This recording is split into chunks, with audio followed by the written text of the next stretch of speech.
Can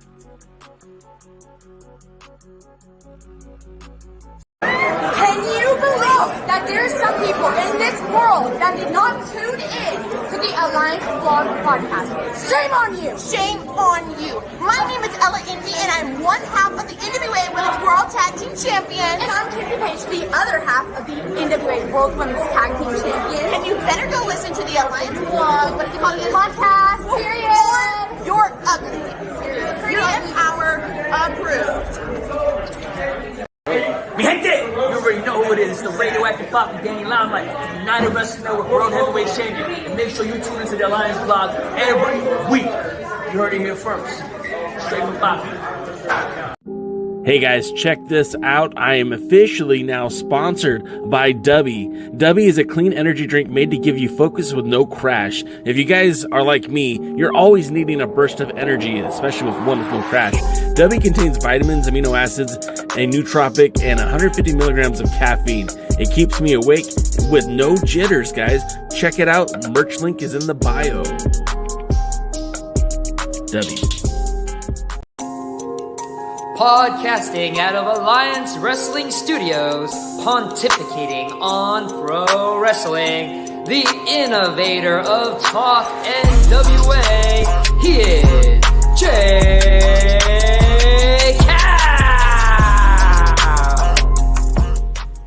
Hey, what is up, everyone? Welcome to the Alliance Blog Podcast, a presentation of alliance-wrestling.com, your number one source for news and information for the National Wrestling Alliance. My name's J-Cal, and the gentleman, I don't know if it's left or right because the camera's mirrored, is Andrew. Andrew and I have known each other for, 11 years? Longer than that, I believe. I mean, you've known of me for like almost 20, so. Damn, is it really? Yeah, well, because you were 13. No, 15, 16 when I came around the whole PWG scene and all that. No, AWS. AWS, Rev Pro, all that when I was 15, 16. Okay. All right. Well, anyways, this is Andrew Pesina, also known as the owner, proprietor, executive director of Epic Pro Wrestling Los Angeles, a wrestling promotion that has been in existence since 2022. The brainchild, the vision of Mr. Andrew Pesina, as kind of following in the same legacy as Epic Pro War, the promotion ran by Gary Yap. This is kind of it's not the same. It's a continuation in name only because it's very much a different style of wrestling, different promotion. I mean, I guess the one thing you guys have in common is that you've always looked for some of the better known talents out there, and you bring some names to SoCal that we don't typically see. You went from being, a true fan to literally being like, one of the movers and shakers in SoCal. Let's talk about that journey and how you went from being just a fan of professional wrestling at 15, 16 years old, going to Frank & Sons for AWS or Rev Pro to, running your own wrestling promotion. How'd that happen? Because it's not something that you just decide one day, I want to be a wrestling promoter. How'd you do that? How did you make that happen? Man, I don't know. I guess you could All right, interview over, guys. It's over. We're done. Just in time because we got the Lakers in an hour. I'm just kidding. I guess it all started when I was like a kid, and much like many kids of my generation, backyard wrestling was a thing, and so many of my friends on my street, pretty much every guy on my street watched professional wrestling. That's how popular it was when I was a kid. All the kids in my class, all the boys in my class loved professional wrestling. And this was like 96, 97 up until the early 2000s. So it was the entire boom period. And I was the only kid in my of my group of friends who had a backyard. Most of my friends lived in apartments, or they lived in houses that had small backyards or back houses. So they couldn't really do anything. So my place ended up being the hub for like all our backyard and front yard shenanigans. We would put on shows and all that. And I was just like the de facto booker, owner, and all that because it was my backyard. And it just went from there. And like I guess like having a curiosity about booking really peaked when I was like 14, when a buddy of mine, Mike Kevorkian, who runs Circle Six now, we met in 7th grade in the year 2000. He came across this tech simulation game called Extreme Warfare Revenge, which is like a booking sim. I don't know if you ever heard of it. I see you nodding. You probably know about it, Jay. I never played it, but I like, oh man, I've heard so many people talk about it. And even like now I'm 45 years old. I'm like, maybe I should look at that because If you have a PC, get it. You know, I have a Mac, so I don't have the ability to play it, but I wasted so many hours of my teen years playing that game because the way it works is just like it's like based on numbers and stuff. Like a wrestler has a certain amount of numbers for stats for like technique, speed, brawling, all that kind of stuff, charisma, and all like gets added up into like, you know, this weird algorithm, and then it creates like this weird like text-based AI. Before there was AI like versions of match reviews by people who were writing for like websites at the time, and it would give reviews on how your performance did, and you know, ratings. And I just got so interested in it, and I just got so interested in like fantasy booking and thinking about like, oh, it'd be cool if this was booked like this, that, and that. It just sort of went on and on like that.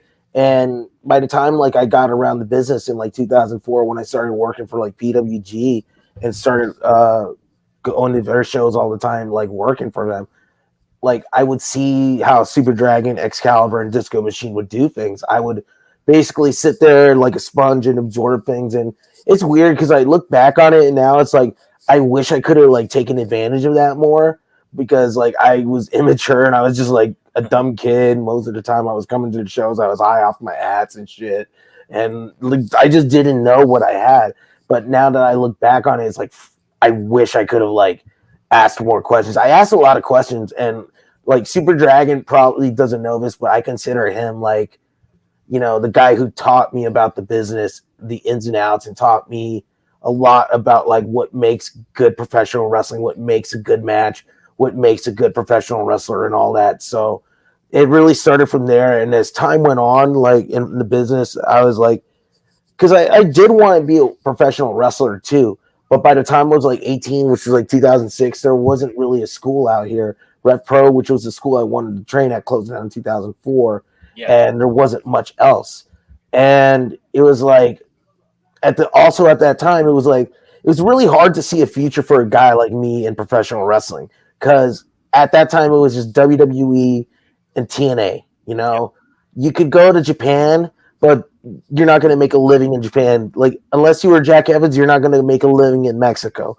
And that's just that was the reality of professional wrestling. So me being a kid who was like 5'7", I realized, you know, there's no future for me. So maybe I'll just find something behind the scenes and all that. Lo and behold, was I ever fucking wrong? Things changed quite a bit, man. It has, and it almost happened overnight too, because it was like, I mean, look, you and I were watching the same promotions, and you know, we'd go to AWS or Rev Pro, and you'd see guys like, you know, for example, our friend Adair Cole, Shogun. You know, he's a tall dude, but he was never going to be a WWE superstar. Yeah. But guys like him now kind of dominate, you know, a lot of the independent wrestling scene and some of the majors, you know, like, not to be disrespectful whatsoever, but a guy like Kevin Owens, you and I saw Kevin Owens when he came out here to the West Coast, Mr. Wrestling.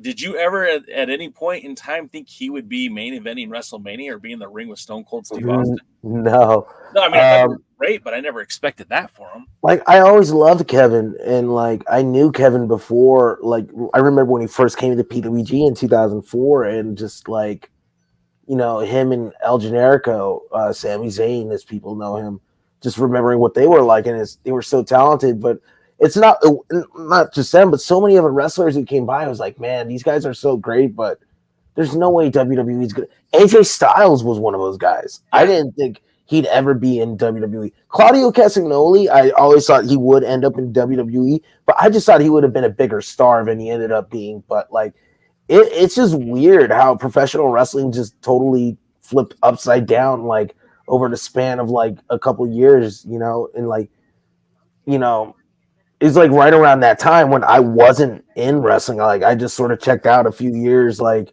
from 2011 to 2015 and stuff, and it was just like, you know, what happened? You know, it's like I was totally gone. And even when I try and look up what happened, it's like it's still weird what happened, but ultimately it's for the better. You know, because like again, like you said, when we were going to shows back in the 2000s, it was hard to imagine like a secondary promotion like AEW coming along to help like build the wrestling economy, and then like so many other promotions being able to provide like enough work for wrestlers where they can like start making a living on the independents and all that. So it's really an amazing and fascinating thing to see. And it's like, you know, if you would have told me when I was 15 years old about all this, I would have been so stoked, you know, especially now with the advent of technology where it's like you can see a wrestling show anytime you want on YouTube or whatever on a streaming service, whereas before you had to wait weeks, sometimes months before you could watch a show from like Ring of Honor or CZW or IWA Mid-South. Were you because I know I was kind of towards the tail end and I did a little bit of tape trading, but I mean almost nothing, right? Because like I went and got tapes for like guys that I like. So like of Brian Kendrick, Best of Spanky from, you know, what was it, Memphis Championship Wrestling, or Samoa Joe and 0-1. Like that's the kind of shit that I was looking for. What about you? Like, were you tape trading back in the day? Were you getting those CZW tapes, or what were you watching back then? I was getting those CZW tapes. Remember our friend Sean McCartney, XPW TV Sean? Yes. Top Notch tapes. I would get tapes from him. I would get ROH tapes, IWA Mid-South tapes. I forgot who I would get these tapes from, but I would get, you know, and I want to bring this, you know, a little on topic because, you know, you're the Alliance, you know, guy and all that. But I would get NWA Wildside tapes as well from a trader. Sorry to interrupt, but it was so weird when you think about that little promotion in Cornelia, Georgia, that saw so many stars go through that wrestling promotion. And they were like on the cusp of technology because they were on this channel called America One. Mm-hmm. And they literally, you know, before DSL was a thing, before high-speed internet was a thing, they were literally putting that show online before YouTube, right? Yeah. This was wild, man. And it was literally, you could watch it on a dial-up internet. It was awful. It was all grainy, but like I think you had to use Real Player to watch that or something. Yeah. Yeah. So you're familiar with it, I guess. Not with that aspect of their distribution, but I would like get tapes of like their shows and all that. People would have like tapes where they have multiple episodes on it, or sometimes they'd have the big shows, and I would, you know, check those out because like, you know, they had a lot of great talent, like Jimmy Rave, the late great Jimmy Rave came from there, AJ Styles, the Lost Boys, Rain Man.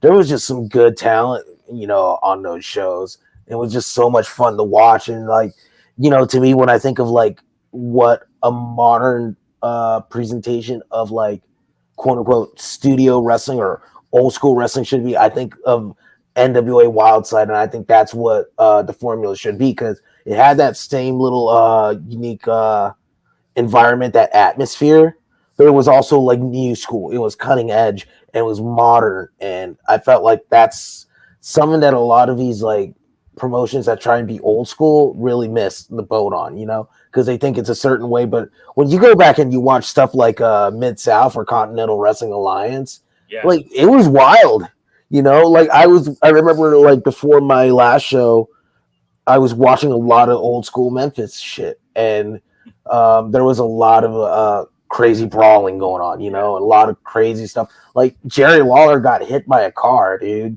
in one angle. Like fireballs, all this stuff was going on. So it's like I wanted to find like an inspiration for an angle on my last show. And I kept it simple where I had baby faces come out, get beat up, and then another wave, and they come, and then final wave comes out, and the heels just run off and all that, like that kind of stuff. And I felt like NWA Wildside really did it right, you know. And it's really hard like to see any other promotion try and like, you know, get that right the way they did, in my opinion. You want to hear something kind of weird and ironic? Tell me. Bill Behrens, who was the owner of that promotion, Wildside, Yeah. is still like producing with the NWA currently. Oh, the Billy Corgan's NWA, right? Yeah, Billy's NWA. Okay. Yeah. I haven't watched a lot of NWA since Billy Corgan took over, so maybe they're doing it different. So I don't know, but yeah, I mean, look, I already know it's not your cup of tea. And like, being an apologist for the NWA, I always find myself like explaining to people why I watch it and what I like about it. It is very much that studio feel. The modern NWA, Billy's NWA, I always say this: anything good about the modern NWA, it's Billy Corgan, and everything bad about the modern NWA, it's Billy Corgan. So it's like, it is what it is. There's some things that I love about it. There's some things that I don't, and it's hard to be as big a proponent of that brand as I used to be. But there's still a lot of good things about it. Like there's guys on that roster that I think ultimately you would love to have in your promotion if you were looking for outside audience members. But I know about Colby Carino. Colby had a real good run there as junior heavyweight champion. Is he still there? So he just lost the title recently. Okay. Very, very recently. And I don't know if that means he's done or if that just means that they're going in a different direction currently. But it kind of seems like when a champion loses their belt in the NWA, most times they head on. They're on the way out. There's a guy there that honestly reminds me a lot of you. Oh, God. Your personality, your character. He calls himself Mr. NWA Joe Alonzo. When you get a chance, just look him up. He's such a good shit talker. Okay. He's really good in the ring. Is he flippy? Is he flippy? Or he's not. I mean, he does some flippy, but I wouldn't call him like a. He's kind of grounded. He was trained by Eagle Fantastico. Okay, I'll check him out. Yeah, I think you would like Joe Alonzo. Okay. But all right, But this isn't about the NWA. Honestly, this is about Epic Pro Wrestling Los Angeles and really Andrew Pesina and the story behind you. So we were talking. You were watching tape. You were doing tape trading. And getting stuff from all over the place as far as Wildside, but Ring of Honor. I know you used to like ZZW. I know you were a John Sandy guy. And you know Jesus. And you know what's funny? You mentioned that you're an NWA apologist, and like I think one thing we would have in common is that, like way back in the day when I was a CZW fan, even when they were at their best, people would still bash them, and I would always get a lot of heat or not heat, but I would always get a lot of people like busting my balls because I'm the CZW guy and all this, and I totally get where you're going. Yeah, what goes on with you and all that since you're the NWA guy, but like CZW was so good back in the day, man. Like they were the main reason why I discovered NWA Wildside because they had an interpromotional feud going on there, and that was a lot of fun. And yeah, just CCW was so good from like 2002 to like 2005 and 6. Well, like they were like the home for like Claudio Castagnoli, Chris Hero, Alex Shelley was elevating his status there before he went to Ring of Honor. They had Jimmy Jacobs as well. Super Dragon was there. Super Dragon, a lot of good talent, and the death matches too were good. If you like death matches, they had good ones. Like Necro Butcher was a regular there, and he was putting on fun ones. Sexy Eddie had that one infamous moment where he cut his artery open in a match and then squeezed blood into his mouth. Sick Nick Mondo was, one of my favorites when I was in high school.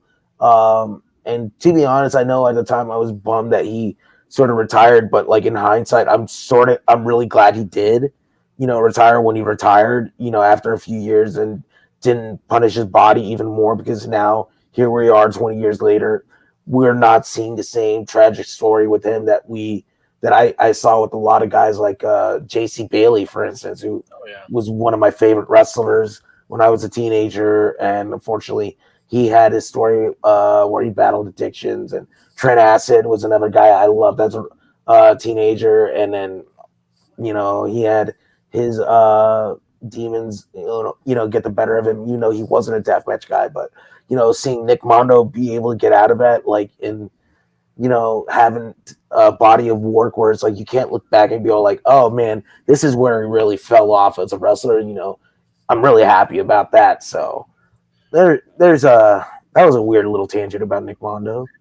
We're SoCal guys, but I mean, did you pop when you'd see guys like Super Dragon or B-Boy end up in CZW? Oh yeah, like I remember always being vocal on the CZW boards about like how they got to book Super Dragon and more SoCal guys, like because also before I was an CZW ROH guy, I was an XPW guy, Right. And I remember Super Dragon, appearing for the first time at XPW Scene of the Crime in like April 2001. That's where I first saw him, and he had that match with Rising Sun that just blew my mind. That made me a huge fan of him and made me want to see more of SoCal wrestling. But I was only 13 years old at the time, and like as my fandom went on, I just became like I've always been one of those guys who's always about the hometown team. Yeah. Like I'm a Laker fan, I'm a Dodger fan, obviously, and I'm the same way with pro wrestling. Yeah. I want to support the home team. But it was like really awesome always seeing getting a tape and seeing like a SoCal guy in ROH or Jersey All Pro Wrestling, IWA Mid South, CZW, wherever. I used to write Jeremy Borash emails about talents in SoCal that I thought he should look at. It's like, yeah, there's a entire roster, UPW. These guys would be great. Samoa Joe, Tom Howard, Christopher Daniels. And I kind of feel vindicated because they ended up using Daniels at some point down the road. And of course, Samoa Joe. Brought in Joe Kazarian, a lot of SoCal guys. It's funny you mentioned Tom Howard. Like I was going back and watching some of his matches. Like that dude was so good for his time, man. Like if he came around today, I feel like he would be a top star. Well, so Zoe Stark in the WWE is his girlfriend, and I guess he had helped train her prior to her WWE debut. Okay. And so it's like you could see like that learning tree that he had. I mean, like UPW, he was kind of running the training side of it, and he moved to Vegas. I know that, but I didn't know he was still if he had a foot in the wrestling game still. I mean, I don't think he's actually like in the game anymore. I just think he for Zoe he was more hands-on because that was his girlfriend. So like totally he was a pretty good I liked him a lot, and I guess I didn't know this at the time when I would go to UPW shows, but I guess he was working in Mexico with AAA as KGB, some sort of Russian. Yeah, I remember seeing results of like AAA from like the 90s and stuff, and I'd be like, who is KGB? And I would be looking it up, and then I eventually found out, oh, Tom Howard. Like, oh shit, like just part of the secret of like SoCal wrestling history that a lot of people don't know about. Yeah. So, I mean, you mentioned, geez, I can't talk anymore. You mentioned Combat Zone Wrestling. You're talking about XPW. So I've never been a deathmatch guy. I got into XPW late. I mean, I would watch the TV show, obviously, here locally, and it was, it wasn't great, but I'd see guys who I liked, like Joey Chaos was one of the guys that I really liked a lot. And, they tend to bring in a lot of the talents, former ECW guys like, Big Dick Dudley or Shane Douglas, even Chris Candido. Tracy Smothers. Yeah, Tracy Smothers. That guy ruled, man. I miss Tracy Smothers so much. But that's how I feel about Chris Candido, man. My God. You want to hear Candido's story? Please. I'm a big proponent of Chris Candido. Obviously I was sad like everyone else when he passed away, but I feel like that's a guy that had so much unrealized potential and like very underrated. He held gold in ECW, he held gold in WWE, he held gold in WCW, but I still think he was so underrated and undervalued. But please tell me your story. So this is also a Just Incredible story. So good. It was the last XPW show in LA during the original run, March 1st, 2003, I believe. Okay. I went to the show with my buddy Chris and a bunch of other friends from Glendale. And we took the bus from Glendale to North Hills, and we got there early and we stayed late because we wanted to get autographs because, we're a bunch of fans and shit. Yeah. after the show, we somehow made our way toward like the gorilla position, me and Chris. And we had DVDs, and we ran into Just Incredible, and we asked him if we could get his autograph. And he started signing our autographs, and he was really cool. He was really talkative. And then like somebody, I think maybe it was Kevin Kleinrock. I don't want to say it's Kevin Kleinrock, but Kleinrock was like, "Yo, Justin, we need you in the back." He's like, "Hold on, man. I'm talking to some fans right now." So that to me was really cool. He kept talking to us for a few more moments, and then Chris Candido came in, and then like he saw me looking at Candido, and then he handed Candido the DVD and the pen, and then Candido signed it like without asking, without me asking, and like he was so fucking nice. And the thing about like that show was like, I'm sure you probably remember that time, like in the late 2000s when Candido was on his downskid a little bit, and everyone was just counting him out, and he was out of shape. He was wrestling in a t-shirt, and he just was not the guy he was before. And it was like his addictions were getting the better of him. But that night, he had a match with Justice Payne, and everyone was expecting it to be terrible. But it ended up being one of the best matches on that show, and it showed that Candido still had a little something in him. And then like I want to say like about a year after that, he was starting to make like his comeback and all that, and he was like starting to turn it around.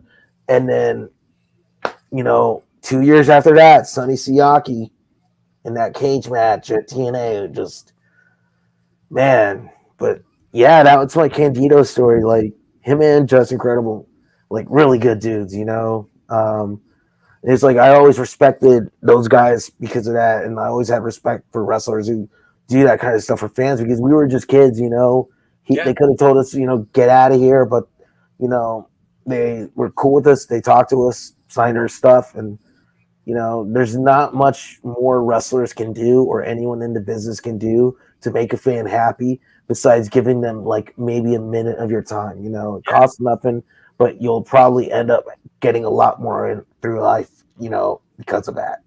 I agree 100%. Like, even now as a father, and I take my kids sometimes to wrestling shows.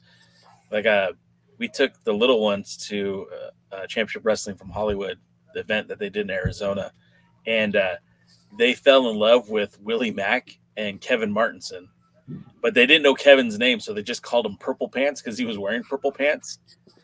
And then the next TV taping we happened to go to, he was there, and they were so excited to see them that they literally spent like 20 minutes just, okay, not 20 minutes, but a good at least 5 to 10 minutes just talking to Kevin. And he was such a cool dude about it. I'm like, you could tell them to shut up anytime you want. If you need to get up and go ahead. He's like, no, man, this is great. And it was like, as a dad, like that means something else. Like when you're a kid, it's like, that's cool as fuck. But when it's your own children who are benefiting from that, it's a very gratifying feeling. And now, whenever I see Willie Mack or when I see Kevin Martinson, like I want to see them do very well. Like I've always liked both those guys, but now I want to see them do even better because they took time, to spend with kids.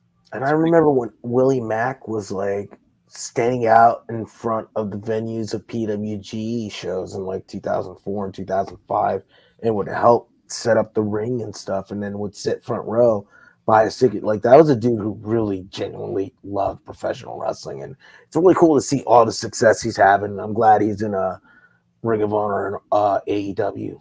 I was in TJ over the weekend, and he was a surprise opponent for Dralistico and Metallic.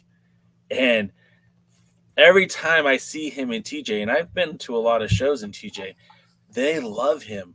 Like he is revered, he is admired, and they go nuts for him. And, I mean, he's a great talent, but it's like Lucha fans really love Willie Mack. And he gets it too. Like he gets it, and he performs for them. Yeah, but it's like it's wild to see that guy who, like you said, sitting ringside at XPW, sitting ringside at those old NWA TV tapings at the strip club. They really, he's been around, and he really worked hard for his success. So he's a guy that I always celebrate as well too. Yeah, he didn't deserve it. He earned it. I mean, I don't want to put down the word deserved. I do think it has a lot of merit, but at the same time, it's like when you look at people who are in the business and when they're at where they're at and what they did to get there, like Willie Mack is genuinely that feel good story, and he's that guy that he's basically every day. He's a modern day Dusty Rhodes, in my opinion. Yeah.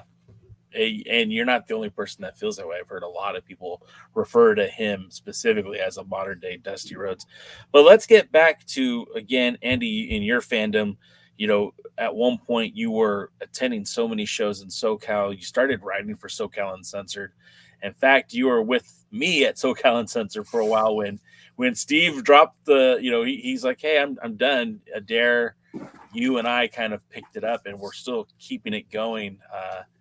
In Steve's sabbatical, you got a bad rap a lot of times, and I always told people this. I'm like, look, man, he's not reporting news; he's reporting his opinion. You're when you're reading what Andrew's writing, it's not like a fact article. It's not a news item. It's an opinion piece. And so many people were on you so hard because of your opinion contradicted a lot of other people's. How do you feel about that? And did that thick skin, did that help you develop thick skin to become a promoter, or is it just all part of the day in the life of Andrew? I mean, I was getting hate from the message board days. I don't know if you remember that, man. When I was like 15, 16, just voicing my opinions on wrestling. But it's like, it's like I never really thought about it, because it's like when I was doing all that, I was in high school, right? And you had grown-ass men yelling at you on message boards. And it's like, and I would tell my friends about it who were in high school, but they weren't going to wrestling shows, and they would laugh, and they would bring me down to reality. It's like, these are a bunch of guys who are basically dorks, and they're yelling at you, man. Like, just don't even bother, man. And it's like, that was the way I took it. And it's like, the way I still look at it is like, a lot of these dudes like who get mad, and women and non-binary people, a lot of these people who get mad at me, they just either don't understand me, they don't understand my humor, they don't understand just how I am, or they're just thin-skinned. And like you said, developing a thick skin, like I've always had it.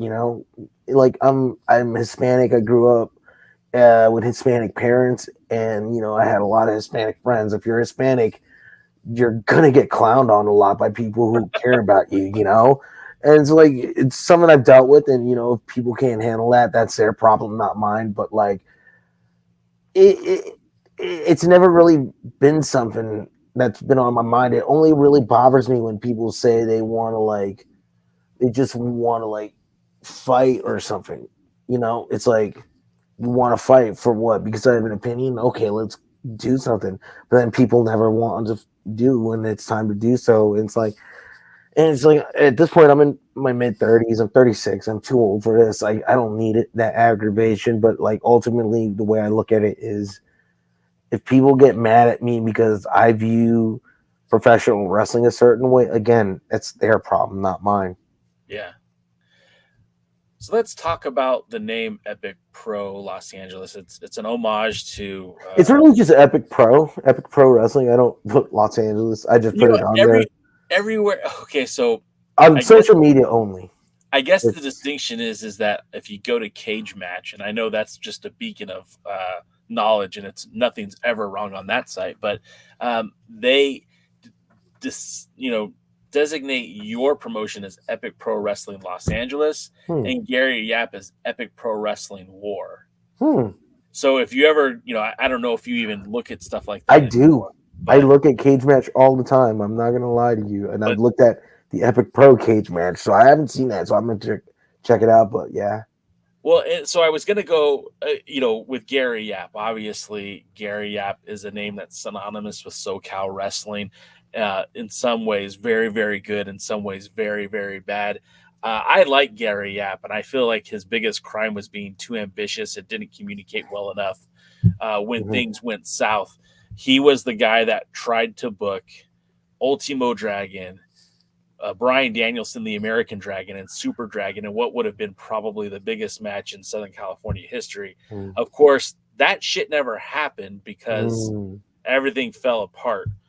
But to his credit, I really feel like Gary Yap tried to come back and tried to at least tell wrestling in a different way that we were kind of given here in Southern California. We've always had Empire Wrestling Federation with Jesse Hernandez. For the last 17 years, we've had SoCal Pro. We've had various independent lucha companies running in Los Angeles. Bart was a mainstay here with AWS. And even Pro Wrestling Guerrilla is kind of, born out of the ashes of Rev Pro. What Gary was doing was different. First with Epic, then Pro Wrestling War, and then the amalgamation of Epic Pro Wrestling War. How much credit do you give Gary in your views of pro wrestling, and how much of his vision is a part of your vision today? I'm trying to carefully word this because I don't want to sound like I'm burying Gary because, I owe the guy a lot. Well, look, let's preface it by saying that, Gary has done some good things and Gary's done bad things, and he's always been cool as fuck to me. No, I mean, in the way it's like, I don't want to bury him as if he had no, influence or anything on my, views on wrestling or anything like that. But like, he gave me the blessing to use the name, and that was pretty much what it is. Like, I didn't know what I wanted the name to be for Epic Pro when I was like in the concept stages for this. Like, I did try to get him to bring back Epic Pro in 2016, his version of it, but it didn't pan out. But like, when I was thinking about a name for my promotion, Epic Pro came to mind. I was like, I thought it was funny. I thought it would get a laugh out of some people, myself included. So I was like, I hit it Gary because him and I are friends, and I told him, hey man, blah blah blah, and then he's like, yeah, cool. And then he designed the logo, which this is an exclusive. You're the first person I'm telling. He designed the Epic Pro logo, and but ultimately, my Epic Pro is a separate entity, its own separate product from his products, and really is just the only influence I have on the only influence on these shows are like influences from PWG and Super Dragon. And down the line, I would love to implement more like influences from like Japanese wrestling promotions and some stuff that Gabe Sapolsky did in Ring of Honor, and mix in a little bit of Prime ECW stuff along with old school Memphis and Mid-South type stuff.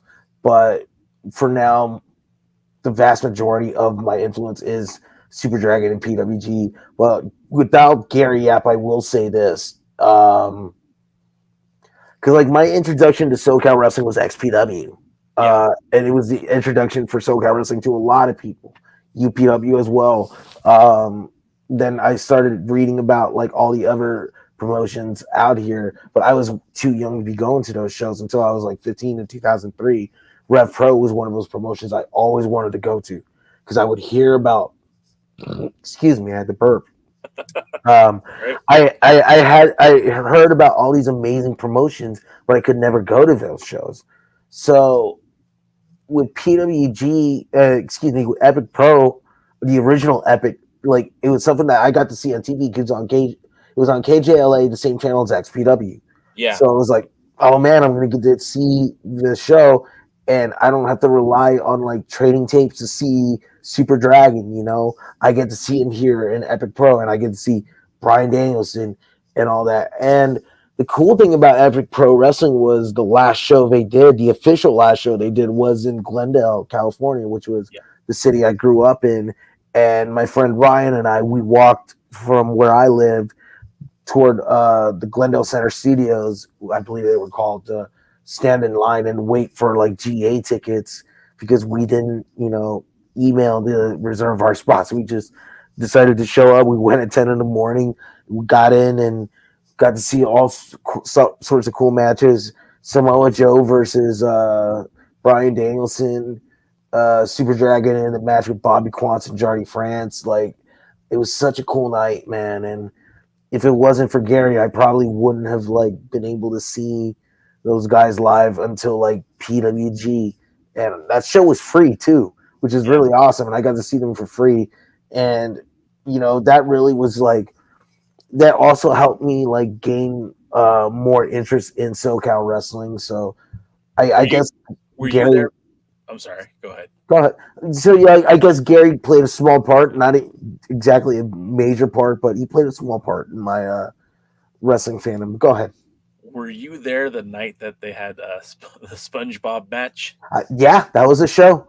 Yeah, I was there. SpongeBob versus Taro and Excalibur, and that was the night when New Jack got cut that promo on Disco Machine, and then like he was talking about the scars on his head, and some fan in the audience was like, "They're fake," and then after the promo, New Jack got in that dude's face. Literally was sitting in his lap. It was pretty like I thought he was gonna stab the dude, and New Jack was not the. That would have surprised me if he did. Yeah, that was Excalibur referred to Dave Marquez as Gucci glasses, which that's exclusively how I knew Dave Marquez for the first Gucci 2 glasses years in SoCal. And, yeah, that was a crazy show. Another New Jack story. I was 13, about to turn 14. It was XPW. I forgot what the show. Oh, New Year's Revolution. I don't know if you remember that show. It was January 2002. They were hyping up this huge thing that was going to change the landscape of the professional wrestling world, but instead XPW just brought out 2 bums, and had their heel stable, the Enterprise, swerve everyone. Then the first match of the night was Vic Grimes versus New Jack. And then the end of the match was Grimes, throwing New Jack off a balcony through tables. Mm-hmm. After the show, my friends and I are in the back of the Olympic Auditorium. We're trying to get autographs from wrestlers. And we see New Jack flirting with these 2 women, right? Me and my friends, the nerds that we are, we're going up to New Jack and we're waiting for him. And then he like finishes the conversation. He's like, "All right, ladies, I'll see you at the hotel. We'll go do." And he looks at my friends and I, and he just stops and goes, "Drugs sometimes." And the girls left. So we go up to New Jack. We're getting our autographs. And then I go, like the little dumbass that I was, goes, "Great bump tonight, New Jack." And then New Jack looks at me like, "Great. That shit hurt." Nice. And he signed my autograph and he didn't kill me. And I was like, he was really nice. It was weird. I thought he was going to be mean, but he was really nice and funny. And, I never would have expected that from him. But I guess, being like a little kid going through puberty, I guess New Jack had a soft spot for us and all that. So, yeah. R.I.P. New Jack, right? Yeah. Man, we've talked about too many wrestlers that have passed away. That's kind of depressing. Let's talk about more fun stuff. Let's talk about obviously, we've talked a little bit about the history that you had with SoCal. We talked about getting into pro wrestling. So what was the big transition? What was the big step from you going to, putting your money where your mouth is? You've always had this vision of what you thought pro wrestling should be. And yes, you had worked with Super Dragon and Pro Wrestling Guerrilla, and you had done things with other wrestling promotions, but you finally stepped out and you did something on your own. And that's not an easy process. As somebody who is a small business owner myself, there's so much red tape that you have to get through to get into getting a building, getting a venue, getting someone to even listen to you and say, "Hey, I have a wrestling company and we'd like to do a show here." Tell me about the process and what it took for you to go from, "Hey, I'm a guy who really likes pro wrestling," to I'm a guy that has a pro wrestling company. So I guess really it all started in like 2016 when I got back into the pro wrestling scene and the business out here. Because I had taken a sabbatical for a couple of years because I wanted to pursue one, I was just burnt out and tired of professional wrestling, and 2, I wanted to pursue a career in mixed martial arts and become a regular jiu-jitsu competitor, and wanted to be a black belt. Excuse me, sorry again for burping. I got back in the scene, and by the time it was 2016 and I was back in the scene, I noticed things have gotten so much better for professional wrestling, and locally too, because before, like, the Santino Bros were barely fledgling. They were in a backyard. They were producing some good talents. But by the time I got back, they became the fucking backbone of SoCal wrestling. Yeah. And they produced all these great talents. and San Diego was also starting to get so much better. Like the one place that was falling behind was Orange County, but the less said about them, the better. So there's all this great stuff going on in 2016, and I remember you were working on SoCal Uncensored at the time, and I remember our old friend Johnny, and I don't want to bring up more people who passed away. Rest in peace, Johnny. And I love that guy too. Yeah, man. Fuck. Real quick, John Ian story. I'm gonna tear up right now talking about him. Go ahead. This was after he got out of the hospital. He was doing better, and he said, "Hey, I'm thinking about running Mach 1 again." And I said, "John, I shit you not, John, whatever you need, tell me. I want to be a part. I want to help run it. I want to help promote it. Whatever you need, I want to be a part of this." And he's like, okay. And then he took a turn for the worse and like literally passed away like a month and a half later. I was like, oh man, because like he had a lot of big plans for Mach 1 and its comeback. And Josh Waldrop, who, I don't know if you like him or not, but I know he very much loved John Ian the way that you and I love John Ian. I guess he's the one that has the rights now to Mach 1. I'm like, I would have dropped everything to help John with that. And I kind of wish I could have done more for him before he passed away. I will say this, and I hate being a downer, but I want to say this before I get on with the story. Sure. The one regret I will say I have in wrestling was going to the EWF 20th anniversary show in 2016. I don't know if you were there or not. I was there.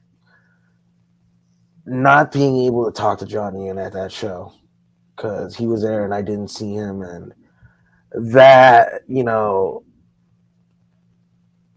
fuck hell, I don't cry right now. That really got me, dude. It gets to me. It's like, fuck, man, I miss that guy because we would always chop it up at PWG shows. Like, of all the people in wrestling, like, I would say he's one of the few people that I was like close friends with. We were always hanging out at PWG together and talking, and he loved my reviews, he loved my articles, and he would always tell me, "Man, you make me laugh," and all that. And and this was like when I was still in my first run here in SoCal, before the sabbatical. But like, I remember when I came back from the sabbatical, I remember he was having his health problems, and I remember seeing that he, excuse me, I'm wiping away a tear, and I'm man enough to admit that I'm crying, talking about my old friend. I remember he had those health issues, and he had medical bills piling up. And I wanted to run a benefit show for him. And I told you about this with SoCal Uncensored being part of it. And, the main event I wanted was B-Boy versus Chaos. And I remember B-Boy wanted to be part of it. We were trying to find ways to make it happen. But unfortunately, like, my mom ended up being diagnosed with colon cancer at that time. Yeah. So I ended up having to remove myself from the business while she was dealing with her battle. And then when she, won her battle, I started getting more and more involved with the business again. I started collaborating with different promoters, different wrestlers to like film promos and produce like skits and all that stuff and angles and all that. And then I started working with B-Boy on Ground Zero in San Diego in 2017 after the fallout with Gus and Finest City Wrestling. And I was doing a lot of stuff for them. And then, like, in 2019, when MPW moved to Chatsworth, I started working with them. And, I'm working with them. I'm establishing relationships at the time. And I still had these ideas for shows that I wanted to do. I don't know if you remember Mikey Freedom, Mikey Haas.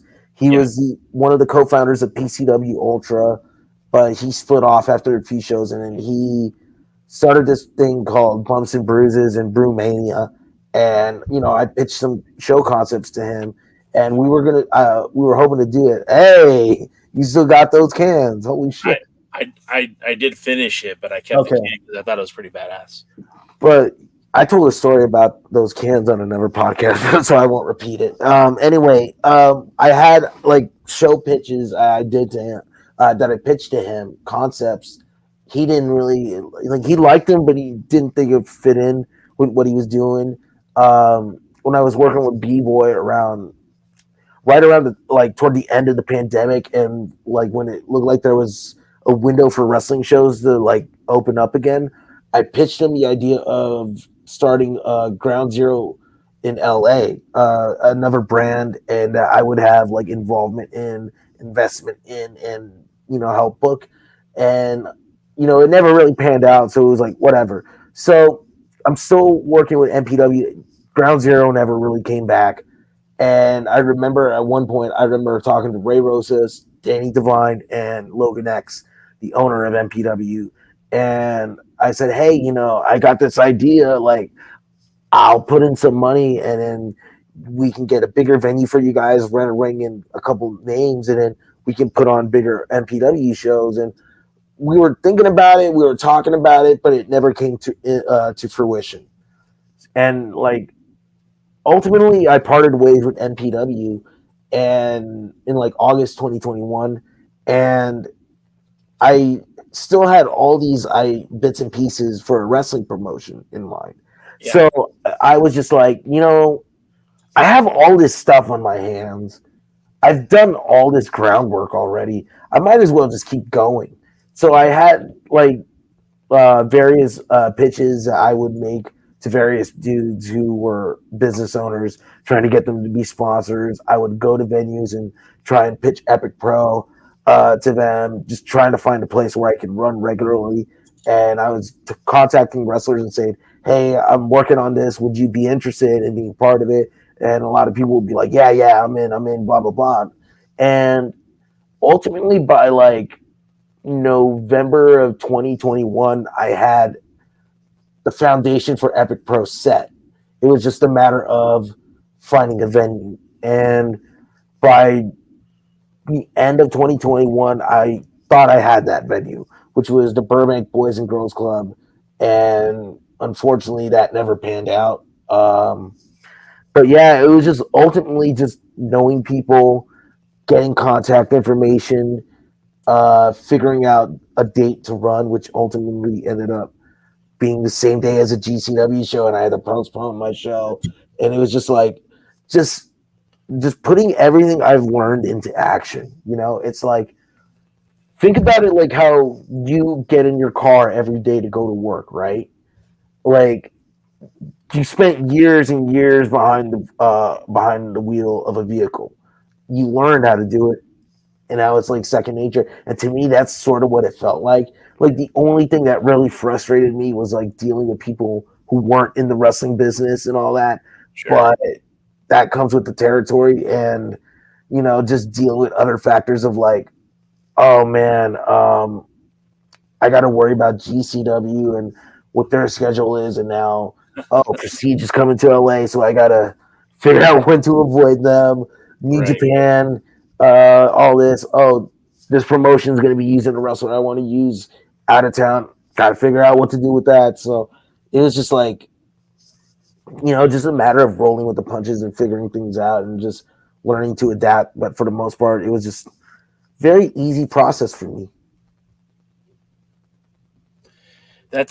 It's very interesting how you say it's easy, because I keep thinking like, just getting in front of the building, getting in front of people like that. I'm kind of an introvert. Like, it's easy for me to talk to you about wrestling. Yeah.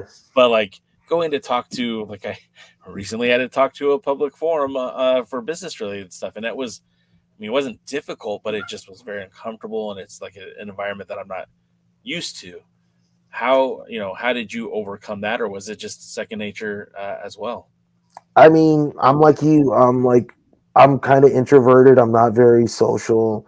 Sure. And the hardest thing about becoming a promoter has been becoming social. Like, I don't want to say I'm shy by nature. I'm also not going to say I'm an asshole by nature. I just like keeping to myself for the most part. Sure. Like, if people will see me, they'll say, I said hi to you. What happened? It's like one of two reasons. One, I probably did say hi, but my voice was so low you didn't hear me. And I'm also not I'm not much of an animated person. And two, I probably didn't see you because I have really bad eyesight and almost everything's blurry most of the time. But like, for the most part, I never really had any stress in trying to talk to people about professional wrestling. It's like I know for the most part what they're gonna expect, what they're gonna say. It's like I have like all this stuff in the chamber ready to say. So it's just like I don't know, it's just automatic for me being able to talk about it. I never really feel nervous when it comes to those things.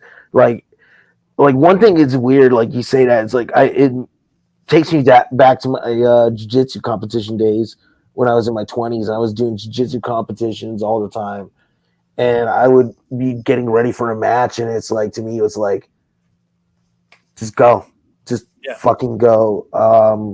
I didn't have time for nerves. I just focused on my thing, and like I stuck to what I knew, and I just did it. It's like it's like anything in life that you do that you know how to do, you'll be able to get through it. And I will say I'm not gonna lie, like I have had nervous moments, but it's never really anything. Never at a time where I had to talk to anybody about anything. Like I feel like I could just talk and just talk, without really saying much like I am now. But it was just easy to deal with. Just learning how to because I dealt with difficult people in my entire life. Like before I got into some of my later jobs in my late 20s, I was working for this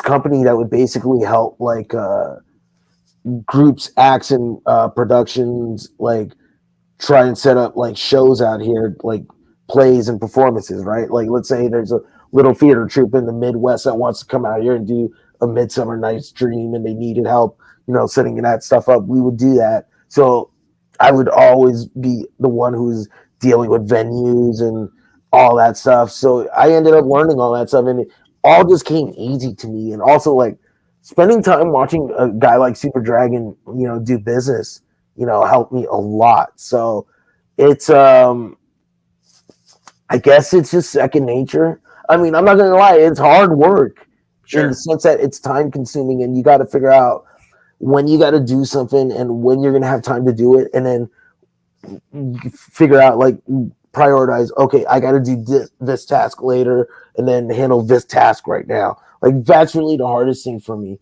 But ultimately, I'd say having almost 18 years of experience in the business when I opened it helped me out immensely with Epic Pro. So I would say this: if you're in the business or you want to get into the business and you want to start your own promotion, please, for the love of Lemmy, take time to learn, spend at least a decade doing this, because I'm still learning on the go.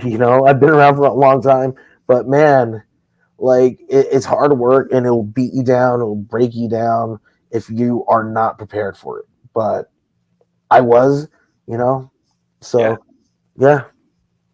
Now I do want to talk about the card that's coming up in June, but the last question, because you've mentioned him so many times, and I'm curious, have you had that talk with Super Dragon? I know that there's a lot of things going on in his life right now, and obviously Pro Wrestling Guerrilla is on sabbatical for the time being. But have you been able to talk to him and share with him hey man, I'm doing this because of you? Have you been able to have that conversation with him, or is that something you want to have that conversation with him? I haven't spoken to him in almost 13 years, man. Wow. And it kind of sucks, but at the same time, it's we went our ways. He had to, he had to keep living his life. I had to go live my life. I wish I could get in contact with him. Recently, I've been asking people, hey, if you're in touch with him, tell him I'm here, and I'd like to talk to him and all that. I really would like to tell him, hey, man, you did a lot for me when I was a teenager, and maybe I didn't appreciate it then, but I appreciate it now. And you taught me a lot about the business. I wouldn't be doing this without you. I will say, someone told me, they told him that I was doing shows, and he said, oh, that's so cool. I don't know if that's true, but if it is, that would be good enough for me. That would be that would mean a lot to 15-year-old true fan who's still inside somewhere down there. But yeah, I will say this: if I had to make a choice, you know, I would totally drop Epic Pro to work for PWG again and to make it to, like, if Super Dragon said, hey, you want to run PWG or anything like that, I would do it because that's what I wanted to do when I was a kid. I wanted, like, that was, I'll admit it right now, that was a secret ambition of mine. I wanted to run or, you know, be a booker or creative person with PWG and help take it to a level where it's like, you know, not where it is now or where it was, you know, like in the Reseda days or anything. I really wanted to do more with it. I feel like there's so much that could be done with PWG, and you know, maybe that ship has sailed, but I would still at least like to, you know, talk to Super Dragon someday and say, hey man, you know, you did a lot for me, and if it wasn't for you, wouldn't be here. But most importantly, I just want him to get his eyes on local talent. Yeah. That's the biggest thing for me, and that's the biggest reason why I started Epic Pro Wrestling, is because I want to elevate great local talent, and I want Epic Pro to be like a platform to like the next level. So that's mainly my main thing, you know. Like, I know it sounds weird, but I'm still a PWG mark. You know, if it wasn't for PWG, we'd have no SoCal scene. And I know, like, some people will get upset at me saying that, but that's the facts, you know. And I hope someday I can talk to Super Dragon again. And I hope someday, you know, we can do business together, whether it's like me and PWG or us collaborating, or I don't know, the dream having Epic Pro, you know, become part of PWG in some sense, you know, like the NXT for WWE, you know. But that's where I'm at. He's the only person I really wish I could like get in touch with. Not Joey Ryan. You can go do something else. Sure. So I guess that brings me to my next question. Now let's just get into Epic Pro. Obviously, the next show is on June 2nd. New location for you guys at the Don Quixote, which has become kind of a mecca of pro wrestling here in Los Angeles. Seems like a lot of people are running there. I mean, I've seen a lot of Lucha promotions run there. Dave Marquez did a primetime live there. And now Prestige, I think, has ran there before too. And now you guys are running there. West Coast Pro runs there. West Coast Pro runs there. My corrections and retractions. Sorry. What, you know, and then I also see that you're partnering with Jamie Iovine on this card. How did that come to fruition? Because I know for a long time Jamie was a part of the Championship Wrestling. You know, he was a manager for Royce Isaacs, and he managed Chris Bay and even Heather Monroe for some time. How did that connection with you and Jamie come to fruition? That sounds weird, doesn't it? How did you and Jamie Iovine work together? Like, oh man, it is a weird story in a way. It actually all came together through Royce Isaacs.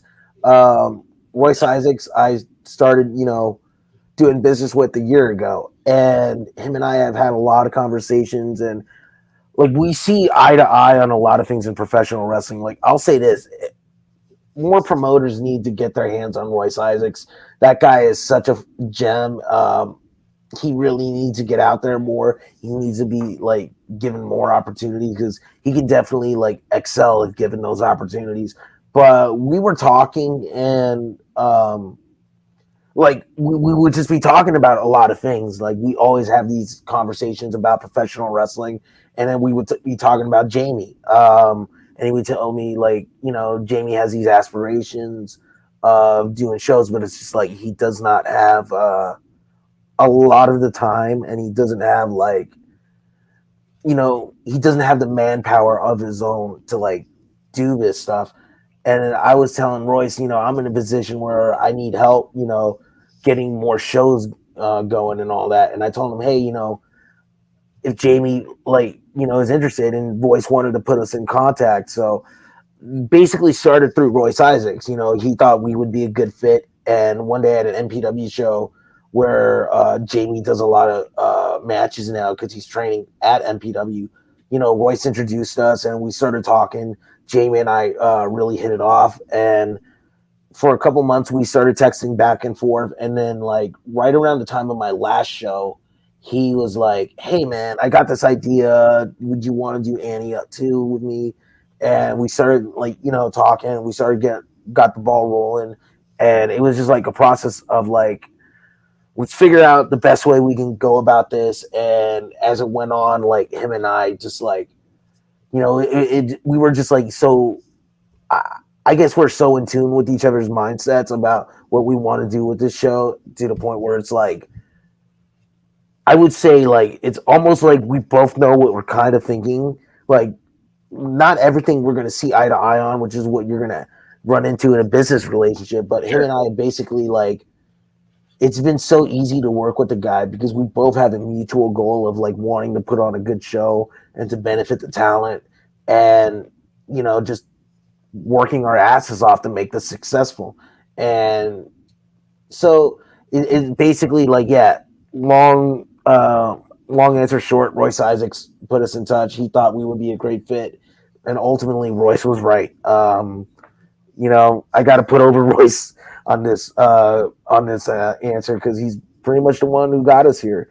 A lot of Royce fans on this live stream. We get, Royce is a former NWA World Tag Team Champion.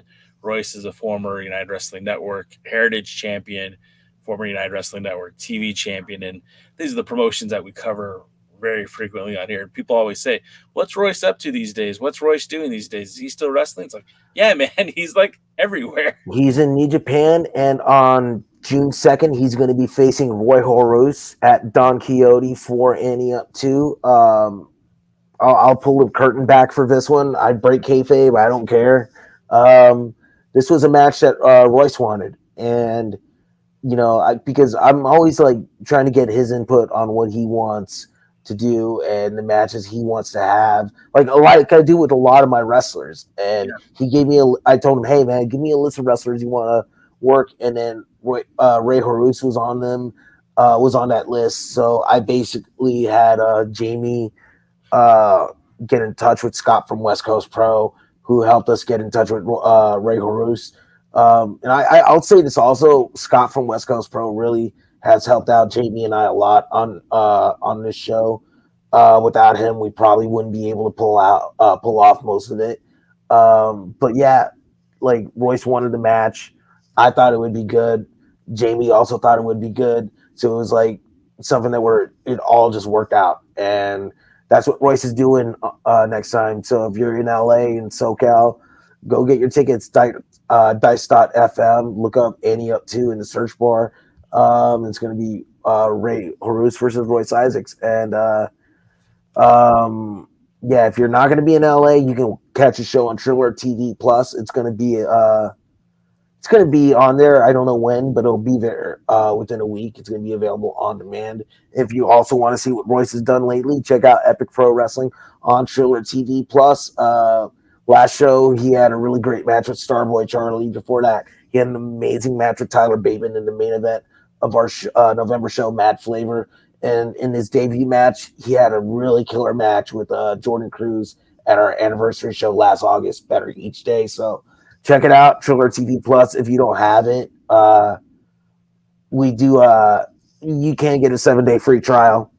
I hate to sound like a shill, but No, shill. I gotta put over the product, bro. And Triller TV Plus, I love Triller TV Plus. Like, you get so much great content on there. I'm not trying to sound like a shill. I'm just saying this as a fan. You can watch TCW, MLW, Epic Pro, MMA. If you're an MMA fan, they got a lot of cool fights on there. So check it out.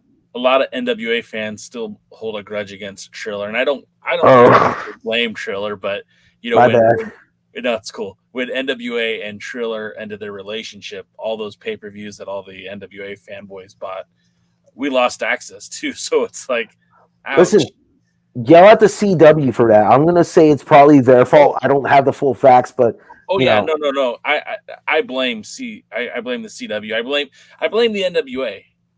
and I blame the NWA because they made a deal with CW. Okay. Well, I don't want to. I don't. Sorry. To the CW execs, if you're watching, I love your programming. I did not mean to disrespect you. JCal did that.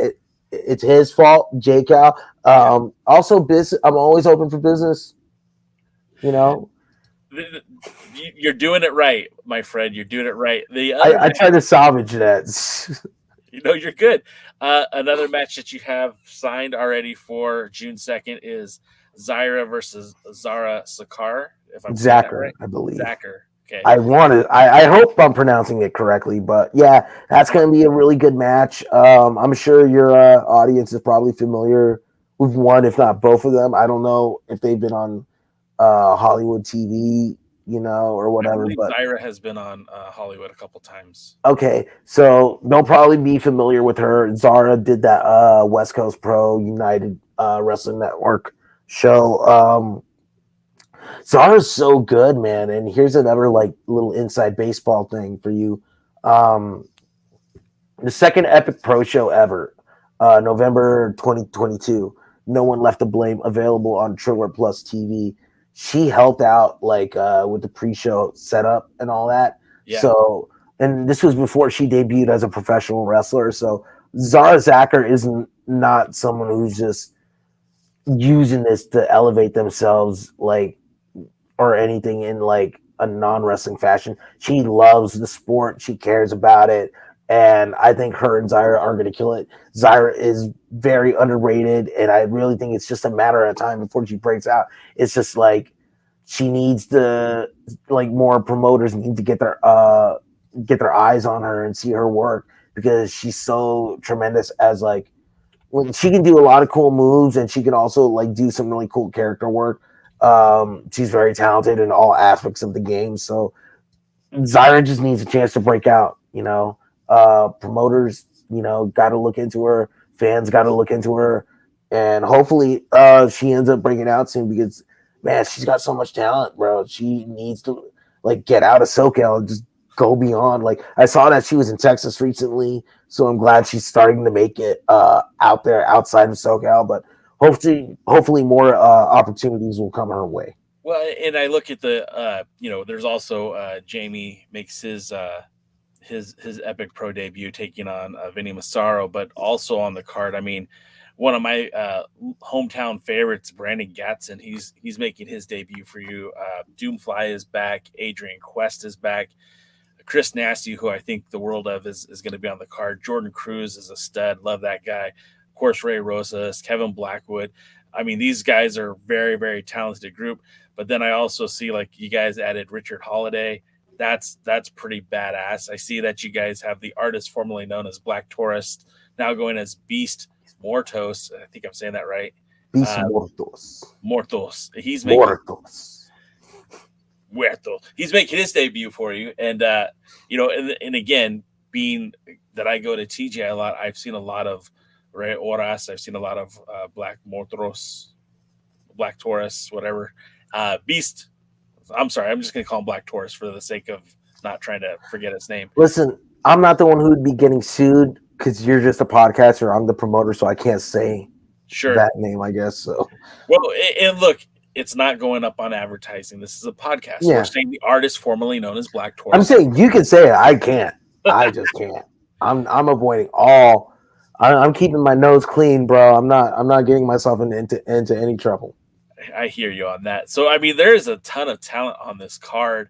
And again, and we're hoping to get some more talent soon. Sorry to cut you off, but hoping to land a few other names that will make people go, damn, this is a show that I gotta really see. And even if we can't land those names, we're still gonna have really great matches with the talent we have. We're still me and Jamie are still in the sandbox with this card right now, still trying to figure things out. But I will say this, it's going to be a fun one. Jamie and Vinny is going to be a fun match. I know, again, breaking kayfabe, because it's what I do. Jamie's excited about it, and he told me Vinny's excited about it. It should be a really fun one. It's not going to be I guess it's not going to be a typical Epic Pro match where it's all about the work rate and all about the moves and all that. It's going to be just pure stupid fun. So there's going to be something for pretty much everyone on this show.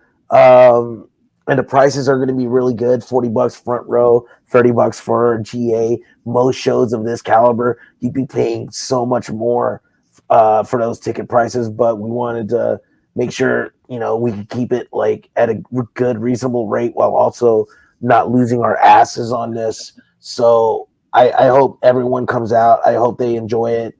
I think it's going to be really cool. It's going to be our first show at the Don Quixote venue in Boyle Heights, hopefully not the last. And then after that, the second anniversary show on August 10th, featuring the Grizzled Young Veterans, James Drake and Zach Gibson. Zara Zacker's also on the show. I guess I'll let the cat out of the bag. Jordan Cruz is going to be on that show too. That's going to be back at our home at the Bill Green Sports Complex in Cudahy. And it's just a lot of exciting things happening for Epic Pro right now. And I'm hoping to have more exciting things happen for Epic Pro right now.